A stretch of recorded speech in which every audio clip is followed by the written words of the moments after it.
Osakis is a beautiful lakeside community. Everything from fishing and resorts and that weekend lakeside living is what draws people to the area. Look at these perfect streets with perfect little houses and perfect families and just a homegrown place. Nobody expects to walk through the front door on your average Friday and for everything to change for everybody in the community. A short period of time.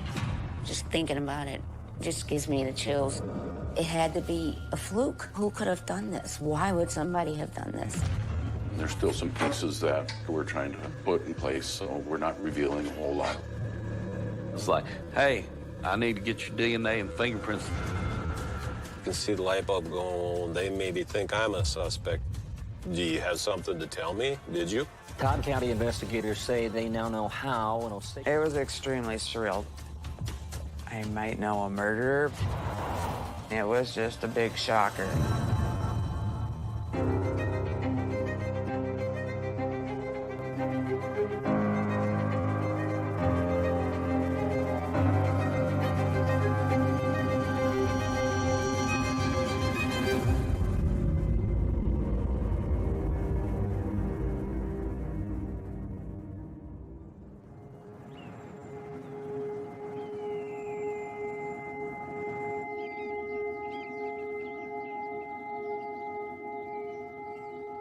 Our family were really close, and looking forward to getting home to, you know, just spending time together, whether it was to go hunting, fishing, cook a meal together. Coulter's my oldest son, and he was a freshman in college. Grayson was a junior in high school. They both loved baseball. My wife, Diane, hardly ever missed a game. That was the joy of our life, go and watch those two play baseball.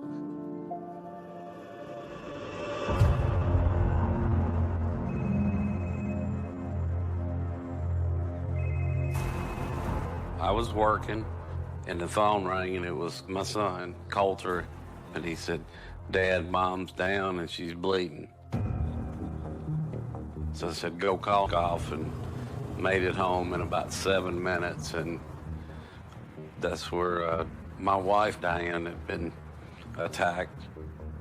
Coulter was out on the front deck. The sheriff said, you can't go in the house. I just said, I just want to get to my son.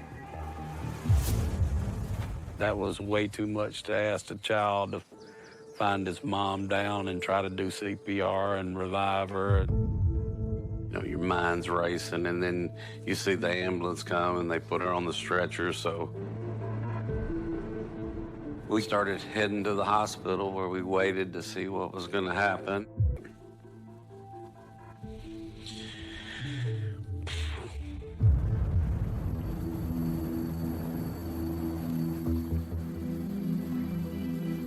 I had worked my normal shift that day and had gone home. I actually had intended on going fishing that evening, and I actually had backed the boat into the water somewhat, and phone rings, it's the sheriff saying, Scott, can you come back to work? He says, yeah, what do we got going on? Well, I need you to go to the hospital in Long Prairie. And he informed me that it was a female that had been taken to the Long Prairie Hospital. It did.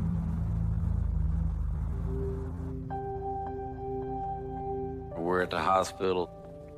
You know, you're waiting for the doctors to come in. Finally, a lady came out, and she told me 2 or 3 times that it's not good. And I said, well, is she alive? And she didn't answer me. And I said, she just kept telling me it's not good. And so finally I had to ask the nurse, you know, I said, is Diane alive? She said, no, she's passed. So that kind of still haunts me to this day.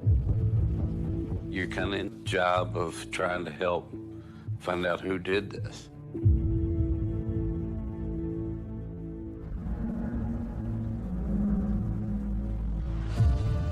I walk into the emergency room and I'm being informed that she's no longer alive and that she had passed. The ruling basically came blunt force trauma, where she hemorrhaged and bled out. Now what we got going on here as a homicide investigation. I had questions and asked those questions of Mike and his sons, learning what they knew of the day. Mom was laying face down. I shook her and I was like, Mom. And I thought she was just passed out or something. And I saw there was blood everywhere and stuff like that. And then I went and grabbed the phone and called 911. Walked in the kitchen and saw that the TV was on, the doors on the entertainment center were open, and the door on my parents, where they keep their computer and their printer, was open. I think the computer may be gone from there. I'm not sure, though. In his interview with Coulter, you talked to him about, well, where was he at that day, and, when did you come and why did you come? Between 11-hour days to 14-hour days. Okay. So you left home at 3 this morning? 3 this morning. Coulter, what kind of hours does your mom work normally?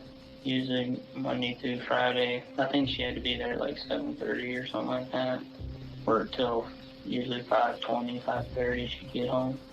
It wasn't typical that she'd take a half a day off, or? No. When you first met Coulter, he was not standoffish, but he was quiet, and not understanding what was going on. You don't want to upset him, so you're kind of in a... Police and what were the questions and what? They're asking you all kind of things, your day's events, what you were doing, and then we probably had been in there maybe 20 minutes, and you're like, I can't tell you anything else. What do you, we have no enemies and all. You need to find out who's doing this. And they're asking you questions. And it's like, all of a sudden, it's like, well, we just really need to get your DNA and your fingerprints. Diane and I, we always were trying to be a good mate at it.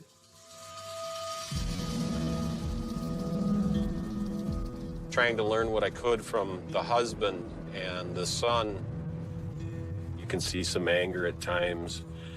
Who did this? Well, that's what we're trying to work out.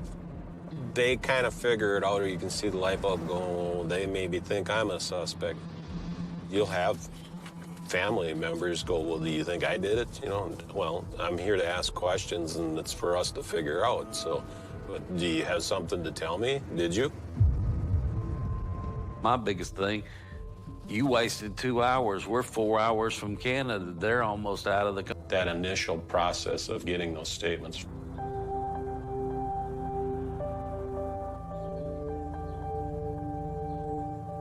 Upstairs, there are apartments, but right here is the antique shop. Come on. I was down in my recreational room watching TV when I got the phone call, and they said, Diane's been murdered. Lying. Because who murders somebody in Osakis, Minnesota?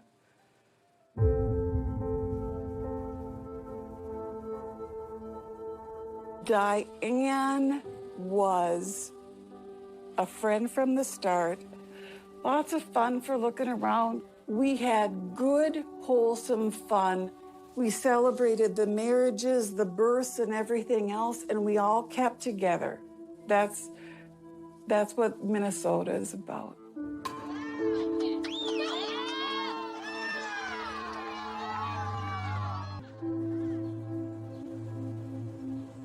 Here's Diane and Mike, big smile on her face, just themselves fishing on their 21-foot boat. Yeah, I think it was 21 foot.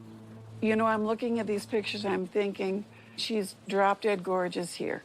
She went from looking as grubby as she possibly could to being dressed up and gorgeous. She could go back and forth either way. And she was always one of those people, you know, it's like you could just not see her for 4 years and you could just sit down and talk. And it was like you just saw her yesterday. I said, no, no, no. This is my good girlfriend. No. I said, if this is going around a town, you stop this right now. Because I said, it was not a member of the family. I said, we don't know who it is, but I'm going to tell you right now, don't spread that around. So not only is Mike going through a horrible death of his wife, now he's dealing with this.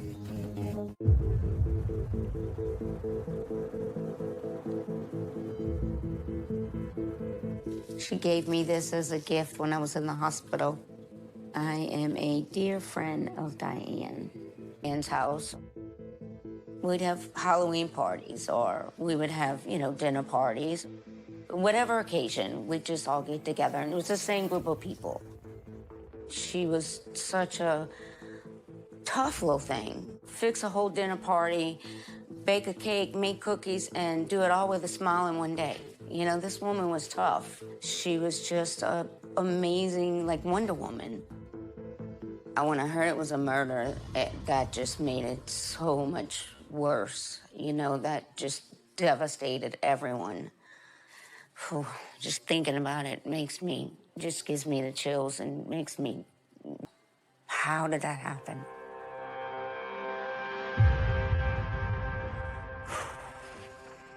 Where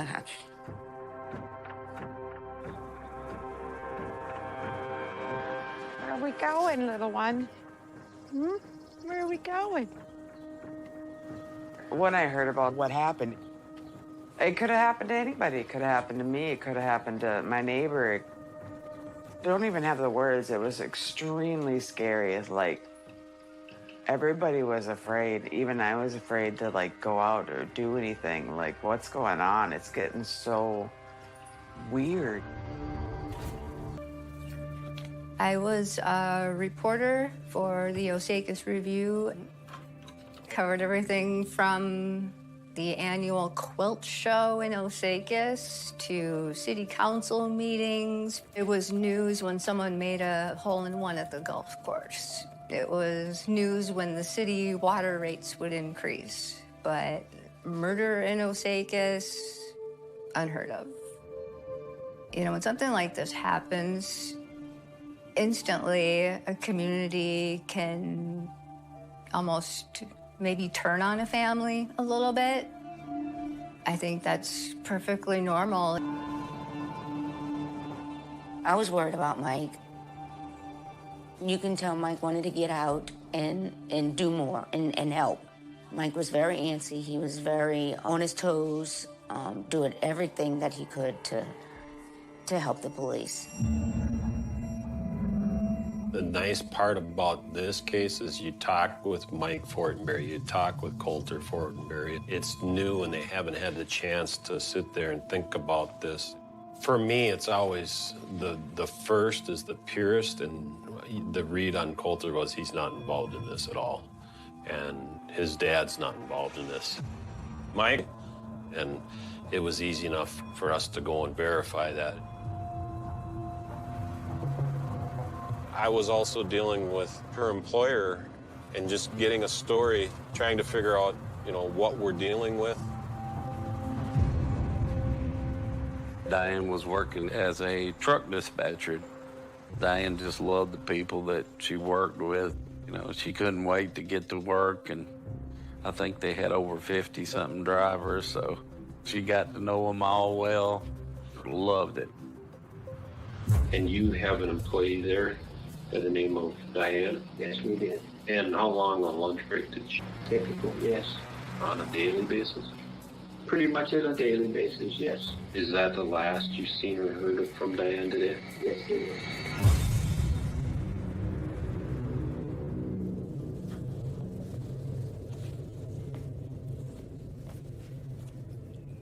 I was informed from him that it would have been about the normal time for her to come home from her place of work. So we need to go back and talk to Mike and his son. And at that point, you start asking questions of him. Has there been anything suspicious around in past weeks or months? Run in with somebody.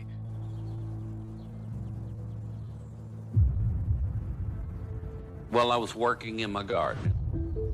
It was 8, 9 months prior, and there was a gray car driving 10 miles an hour, and I'm kind of down below a hill, and they can't see me. I was below the house, and up here's a shed, and the guy was stopped up here with the doors open on the shed, casing it, like looking at what was in it that he could come back and get. You know, somebody stopping on the side of the road up in Minnesota, they're looking at a deer on the side of the road out in your field. They see a bald eagle was casing the house, looking over what you have. I'm coming back to get it. So you don't see that. And as he drove past the house, I was down there looking him eyeball to eyeball, and he kind of got stunned that I was there. And I just picked up my finger like that and like, I'll be waiting when you come back. I stayed up for 2 months at night waiting for him to come back and rob something. Can't stay up forever. It's important, but yet we have no clue who might have drove by in the house. We need to go out and try and figure out the odd person in the area. We needed to talk with Coulter, and he helped me out.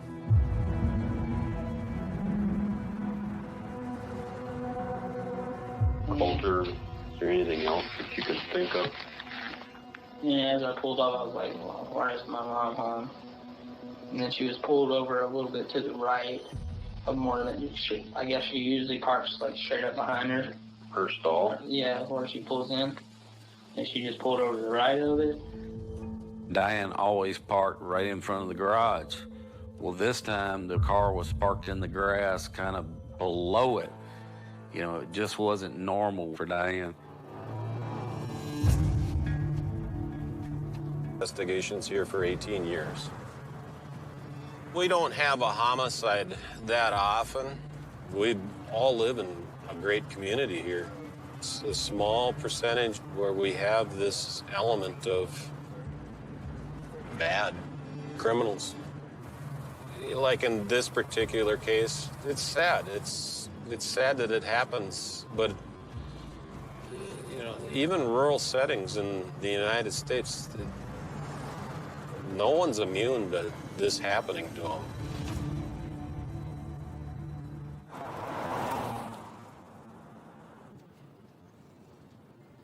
Got children that had the capability of driving to the residence, friends of the family themselves. Us being and living in a small community, I did know the family, but you can't always assume that everyone is innocent. We need to talk with them so we can rule them completely out. We have a community where these boys, Coulter and his brother, Grace and Fortenberry, were good athletes, and did they upset somebody because they ousted them off of a team, or, you know, was this one of their friends that come out and did this to their mother?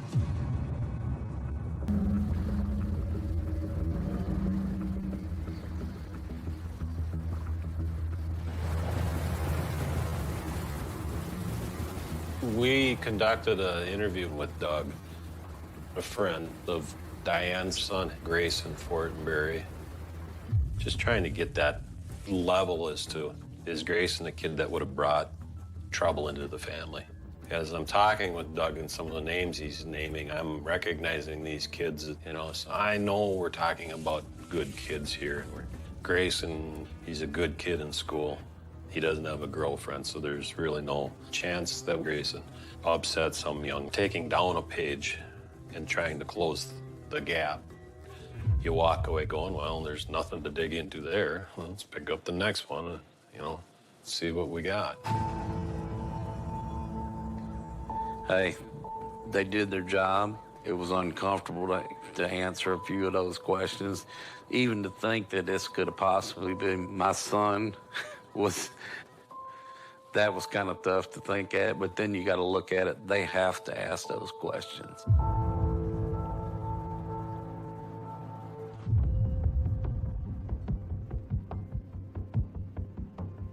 It was kind of scary at the time because nobody kind of knew the investigation was still starting. They didn't have details or anything.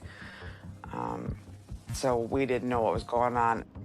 I mean, we were told nothing on the news because they were still investigating. The very first news article in there was called Mysterious Ways of Death. I mean, nobody knew anything. The first details I got were that a woman had been killed in Osakis.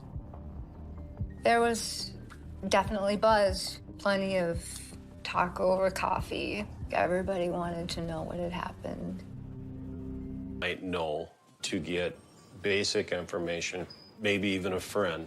One in particular was a good friend of the family.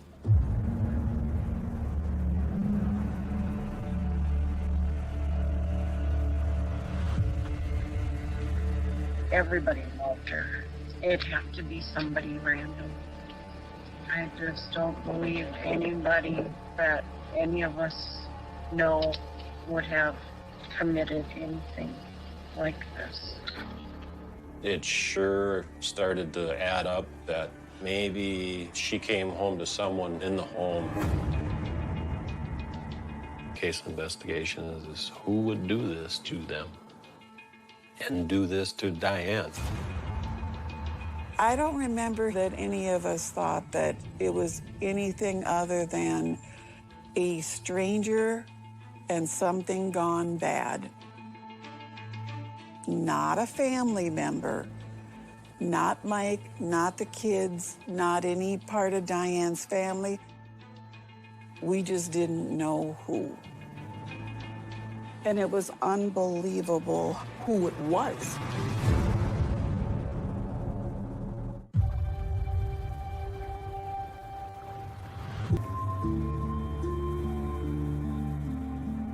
The Todd County Sheriff's Office says Diane Fortenberry came home here for lunch, walked into a burglary in progress, and then was brutally attacked.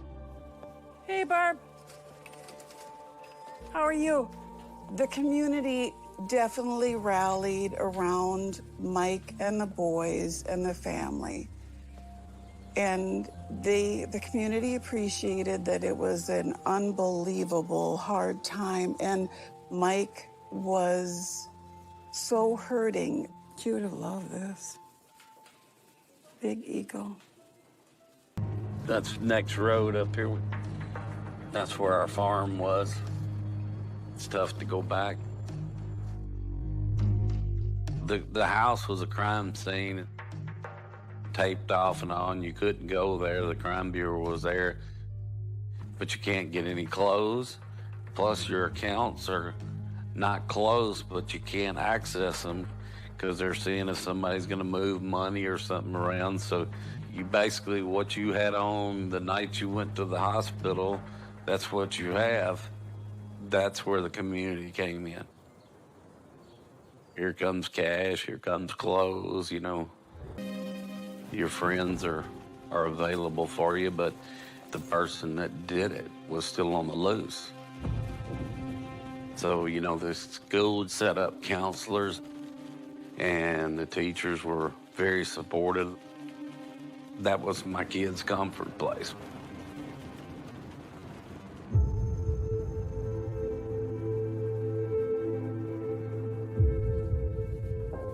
Shortly after Diane died, one of the boys had a birthday, and people in the community thought Mike might have forgotten about that. He might forget to bring a birthday cake home. So suddenly they know. Osakis definitely took care of Mike and the boys. There's just so many people in that community I can't thank enough for, you know, putting an arm around my two boys. Just a kind word, just a hug. They had somebody to take care of them, you know, besides Dad.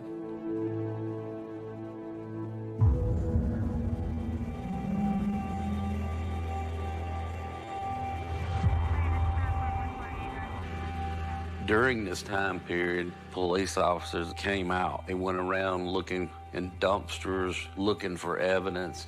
I mean, We used our mounted horse posse that we have here in Todd County to do a search of the ditches to see if anything property-wise would have gotten thrown out.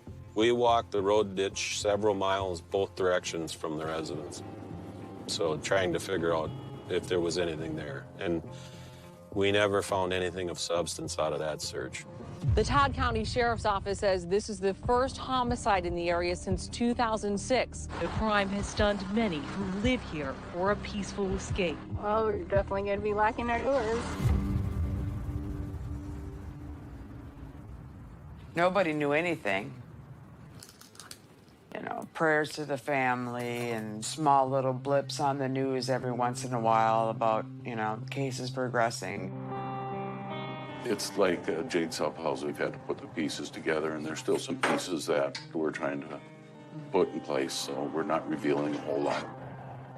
They released information about what was stolen to perhaps prompt someone who had seen something. We're urging anybody in the neighborhood or anybody who was in that area to report anything unusual. And then the sheriff's office got a break. We start knocking on doors, start talking to neighbors, and did you see anything? And put it out there. Eventually a press release comes, and we get a lead, and it comes from an individual who lives north of Osakis. She actually knew the Fortenberry family. Julie drives by here at least twice a day. Julie calls in and says there was a car parked in the Fortenberry yard on the day in question, which would have been the 20th. And she describes the car, a GM make. She believed it to be 4 doors. Part of the car doesn't have all of its original paint, and there's a license plate attached to it to try and formulate a suspect from that. We wanted to see the car, and we wanted to know where the car was and who had it, and whether or not it would be something that could have been involved in the death of Diane Fortenberry. matter of fact, I couldn't sleep at night.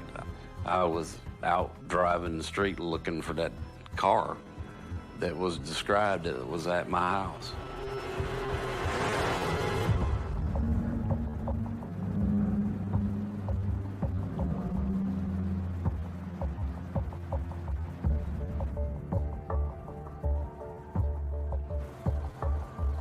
Might have been used or borrowed out to some people on Friday? That's correct. Okay. And it's at my sister's right now. My son drove there last night. Who's your son? My son, Matthew, said to me that night, he said, Mom, I'm going to use your car to run the Tip-Top Dairy. On what night? Friday. Friday. Okay. Well, him and Donovan never came back in the car. She's literally now putting her son and another gentleman into the play as far as our time frame of when our murder happened. They've got her car. We thought maybe it was an interrupted down. Can we find the car, or where can we find Matthew and his friend Donovan? And we need to talk with them. There were items missing from the home, and her husband, Mike, says, well, she always has her cell phone, and it's always in her purse. And 2 items we don't have right now. We don't have her purse, and we don't have her cell phone.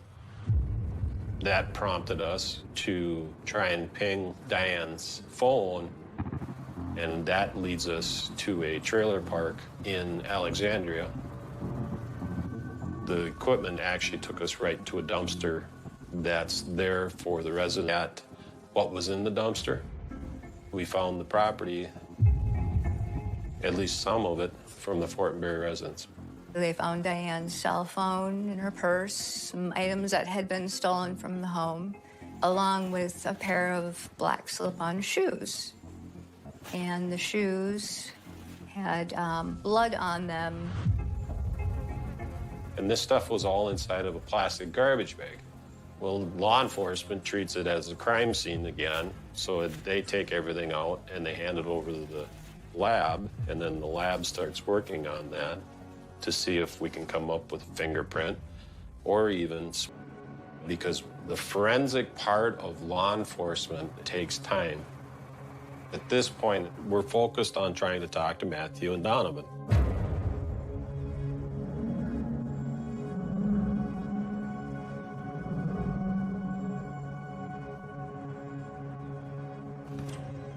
We ended up going back to Judy's house, and we know that they live there because she's already told us that. There was a little bit of a stalling going on, and I'm sure Judy has told them, hey, they're asking questions, and you guys borrowed my car and had it while Miss Diane Fortenberry died. They, not realizing law enforcement's coming back out of the house, and law enforcement looks up, and here they are. You need to come down. We're just here to talk to you.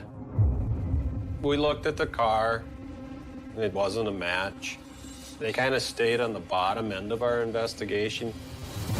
And ultimately, in the end, it didn't really wrap up that these guys were involved in anything other than a little bit of stupidity on their part. We were chasing our tail. We came up empty. They had nothing to do with it.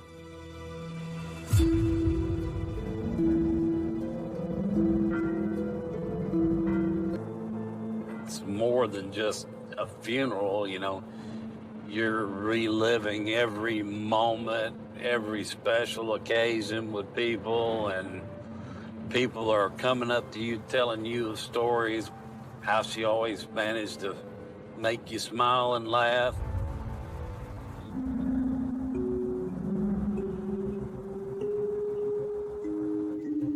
On the 7th night, we've exhausted a lot of leads and looked at a lot of people and taken a lot of statements from individuals.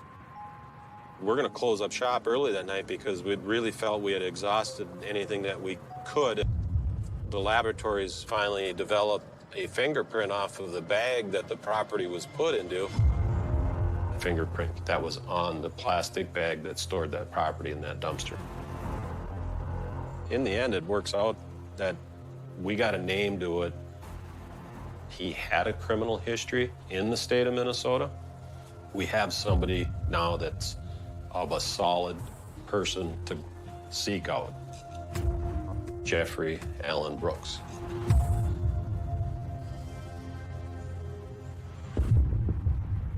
So we expect, well, where's Jeffrey Brooks live? So we start looking and searching Brooks's car, and it's a match to what Julie had seen in the yard the day Diane died. So now we have two pieces. We have the fingerprint and we have the car. Right before we're gonna go in and do the search warrant on the house and arrest him, we're getting word back via radio that Mr. Brooks was on the move, so they were following him, and he pulls up and he literally goes into the library right across the street. Is that your car? Yeah. Okay. Have you owned it long? I got it in December. Yeah. Okay. We got to run down people to see when we had the car and the person. We got to find out where you were. Last Friday? Friday. I went to the city. I was in the cities. You know where Osakis is? Have you ever been there? Yeah. You know anybody over there? No. Anybody you hang out with over in Osakis? But you've been there? Yeah, I've been there. So when's the last time you think you've been over in that area? Well, I stopped there, I think on Friday. I was going to get some fishing license. I don't have my license yet. I thought, you said you're in the city last Friday. Yeah. But did you stop in there? Yeah, I did, matter of fact, now that I think about it. Well, I want you to put your hands up here for me. What am I doing, jail? Yeah, well, yeah, we're going that way for probable cause homicide. Are you serious? Yeah.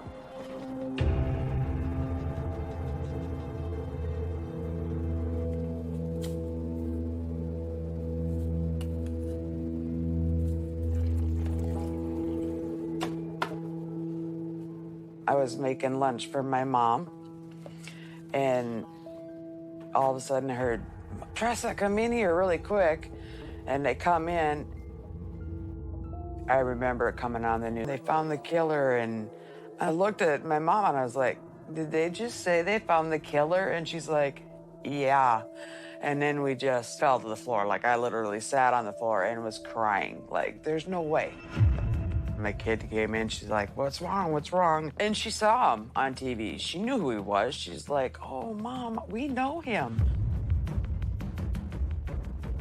I've never been involved in a murder, and to be directly involved in it and in the center of it was even more devastating.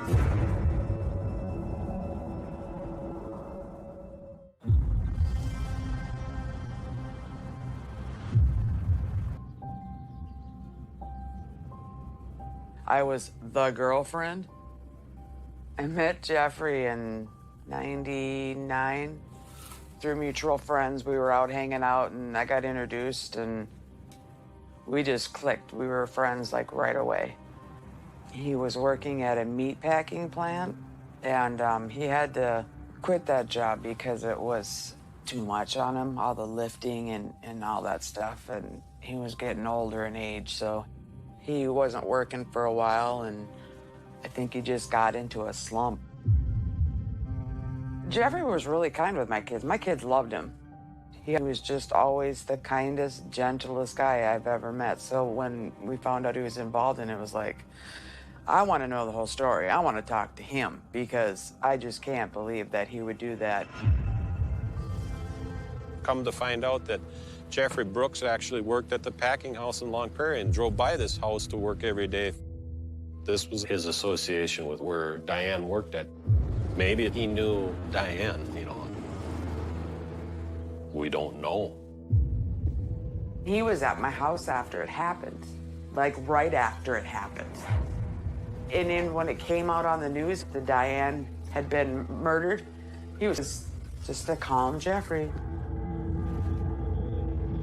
We're very relieved. We're very relieved for the family. When I saw the picture on TV, I'm like, my jaw just dropped. I was like in shock. That's the same guy that was driving by when I was in the garden and he was casing it. That's probably why he chose to come back there.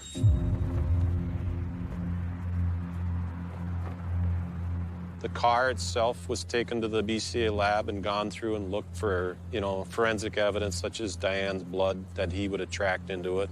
There was a search warrant for his DNA and fingerprints that we wanted to. And we're just going to look for injuries and that sort of thing, and then take a couple photographs, okay? Can you just hold your hands out for me? And just kind of spread your fingers all over it. Can you just turn around? There's not just the back of your arms. We know you're linked to it by physical evidence. Fingerprint on the bag that you got rid of the shoes and the stuff that you dumped in the dumpster, man. There ain't no way of getting back that. You want to tell us what happened? We're all hoping that he talks to us and gives us details as talk to him more. He didn't choose to talk to us at great length. And we continued to move forward with doing our search warrants and gathering what evidence we could. We were trying to figure out if Jeffrey acted on his own, because Jeffrey wasn't telling anything. There was an individual that Jeffrey dated, Tressa Vincent, and she was spoken to by us. They asked if they could come search my house. They searched from top to bottom, like every nook and cranny, my attic, everything. Pretty much took Miss Vincent out of the works. It helps to get the confession, but you gotta work with what you've got. And we did a great job of tightening it up because when it came time for trial, Jeffrey Brooks and his attorney in the end, you know, hey, they got me.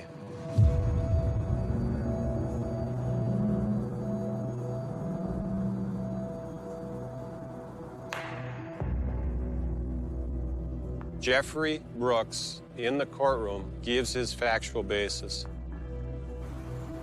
I've driven by this place. I've seen it several times. Looks like a place that's going to have nice stuff in it. I don't have a job.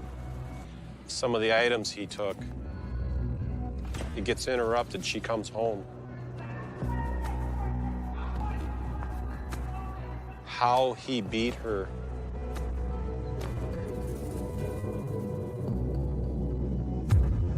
How he left there knowing she was gasping.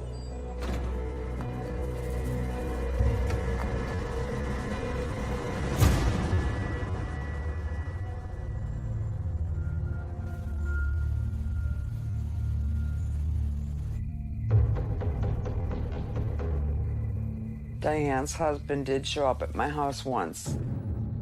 Do you not know? Don't lie for him. He wanted to know what happened to his wife. You know? Who hurt her? Who did this to my wife? I want to know. She was an innocent, beautiful woman. Why? That's all he kept saying to me.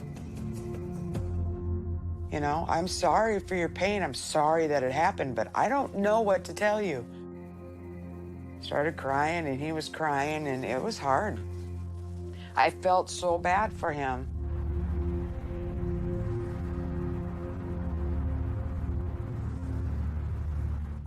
I will never forget her, ever. She gave me this as a gift when I was in the hospital. This is my little friend, my little Diane. It stays by my bed. I feel like she's close to me.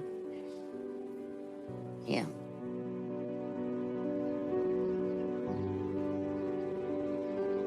Well, just think, the retirement party, she's missing it. Coulter's finding a lovely girlfriend or a wife, she's missing it. She's missing everything. And those boys and Mike are missing it too.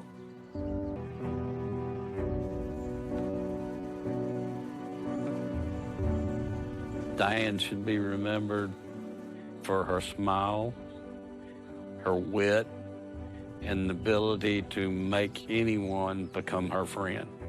It's been 10 years and not a day goes by that you're not on my mind, or a thought goes through, or a memory passes, and that I miss you and wish you were here. Not have done anything to make that happen. You wake up sometimes and you think you're in a bad dream, you know, and you reach up.